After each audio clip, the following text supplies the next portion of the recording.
The Bible is a history book, but it's not written in chronological order. To truly do a deep dive on the Bible and truly understand the layering of the story, the evolution of the Israelites, and then the role that the prophets played, you have to read it in chronological order. And the way that it is printed up, whether you're reading King James, whether you're reading in RSV, whatever version you have is not written in chronological order. And I'm talking about the books of the Bible. So what I did was I read from Genesis to First Kings. Pretty much that is in chronological order as it stands, but some scholars say to put the book of Job either before Genesis or after. Me, I chose to put the book of Job after. So Genesis, Job, and then all the books down to First Kings. That gets us through David's dynasty and now into Solomon's dynasty. When you get through those murkier times of what king, is this the king of Judah, is this the king of Israel, what prophet is talking to who, I think it's very important that when you're reading like through First and Second Chronicles, that when you see a major or minor prophet, you take a break and you read that major or minor prophet's book. Right? So for example, in 2 Kings 14, you'll see where the book talks about Jonah.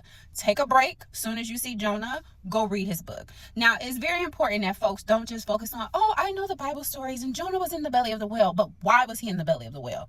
He was in the belly of the whale because he was running from God's will and running from what God told him to do, which was to go warn the people of Nineveh. And he delivered the shortest sermon known to man. But he did what God told him to do after sitting in the belly of that whale for 3 days and 3 nights.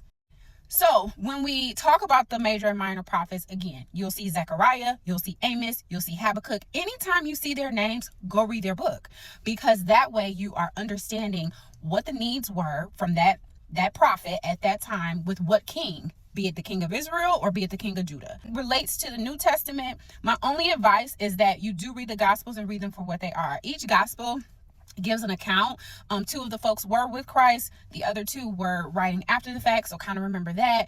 And then read Paul's letters in order of how he wrote them. And you could do a quick Google search. Again, it shows the evolution of him being extremely zealous for God. And then it goes into his prison letters and how he's still trying to be a vessel to spread the word to the Gentiles, and how he's given, shout outs to all the people who are doing the work who are not sitting in a prison cell with him. Then you can read the epistles. You can read them in the order that they come in. And then, of course, the book of Revelations is always last.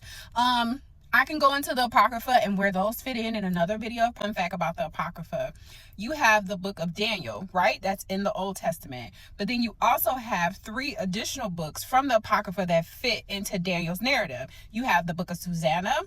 You have Bel and the dragon, and then you have the prayer of the 3 Hebrew children, which is the prayer that the children said when they were in the fiery furnace. Insert those books into, so take a pause from Daniel, insert those